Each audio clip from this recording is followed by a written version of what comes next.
Assalamualaikum warahmatullahi wabarakatuh.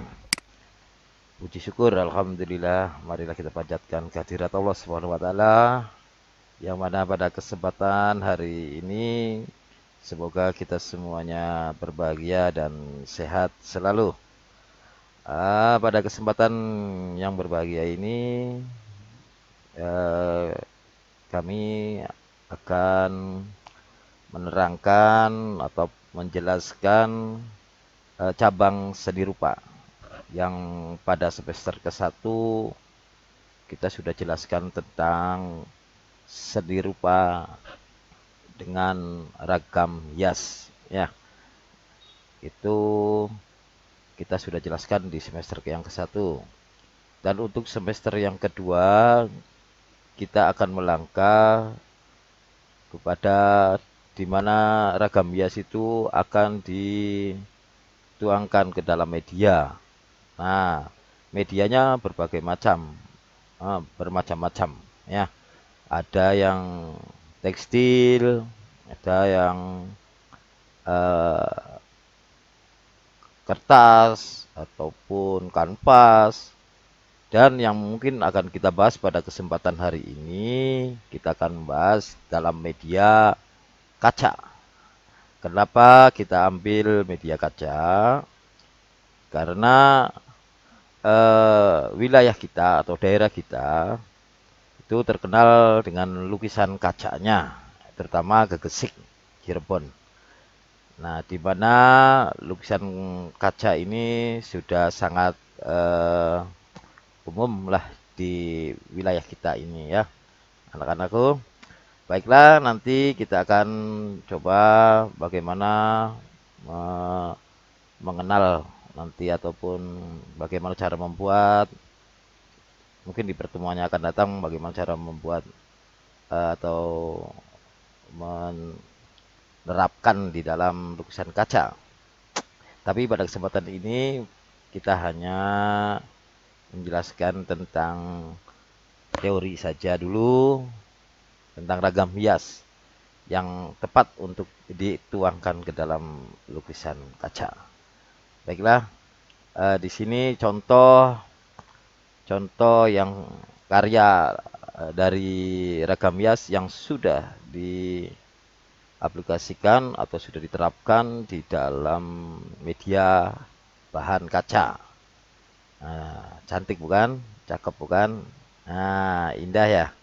Nah, ini ada di sini sungguh luar biasa karya kita ya.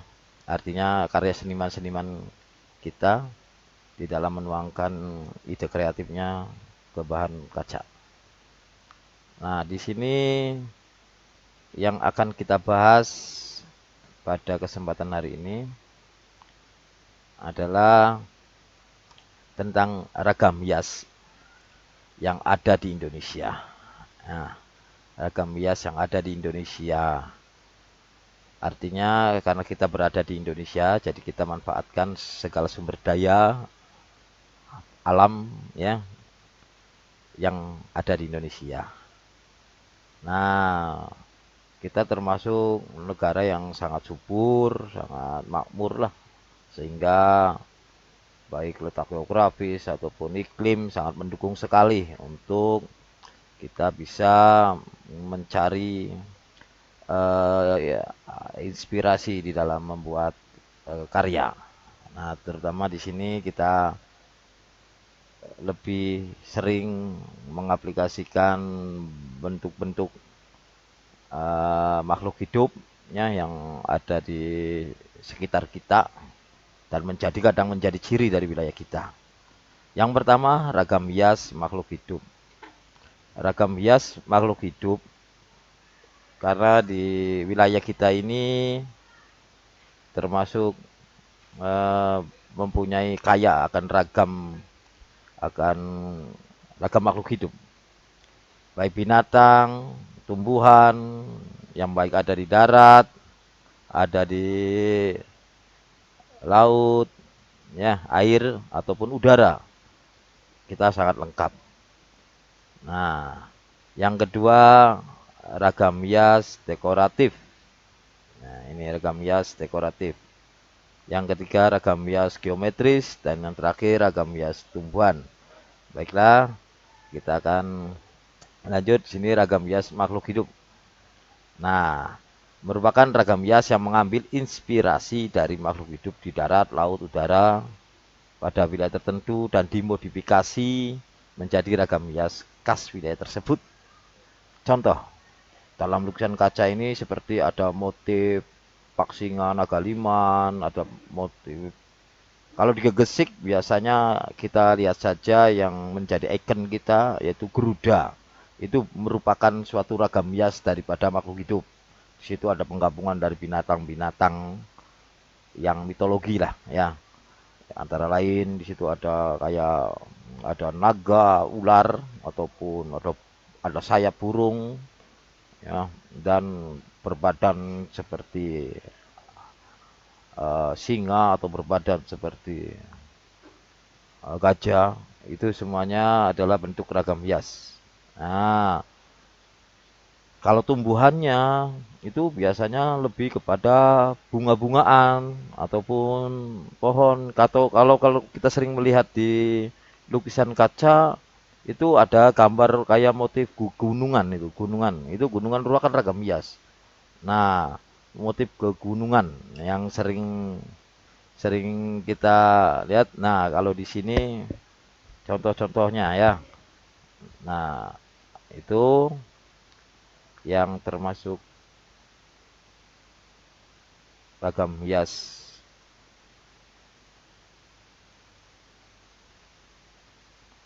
Ah, baiklah, lanjut. Oh ya, ragam hias selanjutnya dekoratif. Dekoratif merupakan ragam hias yang bersifat artifisial, artinya dan biasanya menggabungkan dari beberapa inspirasi ragam hias pada kelompok sebelumnya yang dimodifikasi sehingga menjadi bentuk ragam hias yang baru dan memiliki estetika sendiri. Ya, itu yang sering kita sebut eh, Garuda ini yang ada di Gegesik ya. Itu termasuk dekoratif karena di situ bukan hanya mempunyai satu bentuk, tapi lebih banyak bentuk ataupun makhluk hidup yang digambarkan. Nah, lanjutnya ini adalah ragam hias geometris. Ragam hias geometris merupakan jenis ragam hias yang mengulang suatu bentuk baku tertentu dengan ukuran tertentu dalam komposisi yang seimbang pada seluruh sisinya. Motif geometris antara lain motif kawung, tumpal, lereng. Kalau di lukisan kita wadasan lah, ya. Nah, di lukisan kaca itu wadasan yang biasanya berada di area-area bawah pinggir yang kalau kita bikin gunungan itu eh, bentuk yang simetris, dari sebelah kanan lebarnya sama, sebelah kiri lebarnya sama, seimbang ya. Itu contoh-contoh dari ragam hias. Nah, ini ragam hias tumbuhan. Ragam hias tumbuhan lebih kepada tadi yang sudah saya sebutkan, ada bunga, batang, ranting, semuanya bisa dijadikan suatu ragam hias. Nah, disitulah kita harus berbangga karena wilayah kita ini merupakan negara kita ini negara yang sangat subur sehingga kita banyak sekali mendapat inspirasi dari eh, tumbuhan atau dari eh, ragam hias makhluk hidup yang ada di negara kita ini.